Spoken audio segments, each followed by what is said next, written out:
Hello everyone, हम कर रहे थे एक्सरसाइज 5.2। उसका देखते हैं प्रॉब्लम 15। क्या बोल रहा है वो?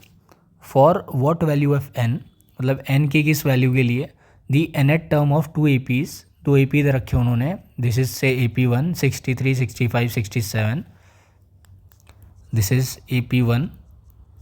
और दूसरा एपी दे रखा है उन्होंने AP2 विच इज़ 3, 10, 17। तो एन की कौन सी वैल्यू के लिए AP1 का एनेट टर्म AP2 के एनेट टर्म से बराबर रहेगा? ठीक है, ये पूछ रहा है। तो AP1 का एनेट टर्म कैसे निकालेंगे? AP1 के लिए एनेथ टर्म जो निकालेंगे उसका वैल्यू क्या आएगा? AP1 का nth term will be equal to A plus n-1d। ठीक है, तो AP1 का A की वैल्यू क्या है? A की वैल्यू है 63। एनेट टर्म निकाल रहे तो n-1 as it is. D का वैल्यू क्या आएगा? D का वैल्यू आएगा A2 माइनस A1। यहाँ A2 है 65, A1 है 63, 65 माइनस 63 इज 2। ठीक है, तो पहले वाले का कॉमन डिफरेंस है 2। सिमिलरली दूसरे वाले में A की वैल्यू है 3 दूसरे AP में, और D की वैल्यू है A2 minus A1, that is 10 minus 3 which is nothing but 7। ठीक है, तो AP2 के लिए अगर हम लिखते हैं तो ये आ जाएगा हमारा एनेट टर्म फॉर, ये AP1 का है, तो nth term for AP2 will be equal to A plus n-1d। तो A की वैल्यू है हमारी यहाँ पे 3, n की वैल्यू निकालनी है, और D की वैल्यू है यहाँ पे 7। ठीक है, क्लियर है? तो इसको बोल देते हैं अगर इक्वेशन 1, तो ये हो गया इक्वेशन 2, ये हो गया इक्वेशन 3। तो अगर इक्वेशन 1, 2, 3 को देखें तो क्या हो जाएगा?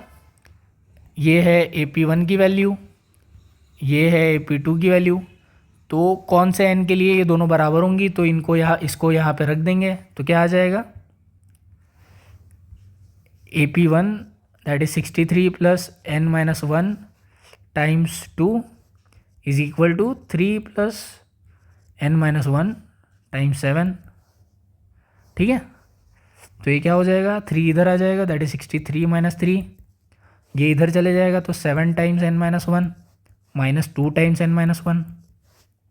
63 में से 3 गए तो 60 हो गया, 7 में से 2 गए तो 5 हो गया, n-1 एज इट इज़। मतलब यहाँ क्या किया हमने? n-1 कॉमन निकाल लिया और 7-2 कर दिया। ठीक है, और 7-2 करने के बाद 5 आ गया, तो उसी को वैसे लिखा है 5 टाइम्स n-1। दोनों साइड 5 से डिवाइड कर दिया तो 60/5 is equal to 5 times n-1 divide by 5। तो ये आ गया 5 5 कैंसिल, तो 5 12 जा 60, 12 इज इक्वल टू n-1। तो n हो गया आपका 12 प्लस 1, तो यहाँ से n निकल के आता है आपका 13। तो n की वैल्यू आई 13, n की वैल्यू आई 13। इसका क्या मतलब है कि 13th टर्म के लिए अगर आप इसका वाला A13 निकालेंगे, AP1 का A13 निकालेंगे, ठीक है, और AP2 का A13 निकालेंगे, तो दोनों क्या आएंगे? A13 ऑफ AP1 आएगा A13 ऑफ AP2 के बराबर। ठीक है, मतलब n इज इक्वल टू 13 पे फर्स्ट वाले AP का जो 13 टर्म रहेगा और सेकंड वाले AP का जो 13 टर्म रहेगा, दोनों की वैल्यू सेम आएगी। ठीक है, वही उन्होंने पूछा था कि for what value of n, कौन से n के वैल्यू के लिए ये जो दो AP है उनका एनेट टर्म बराबर आएगा। ठीक है, ये गिवन कंडीशन थी, उसके हेल्प से हमें निकालना था n, तो हमने निकाल लिया n की वैल्यू 13।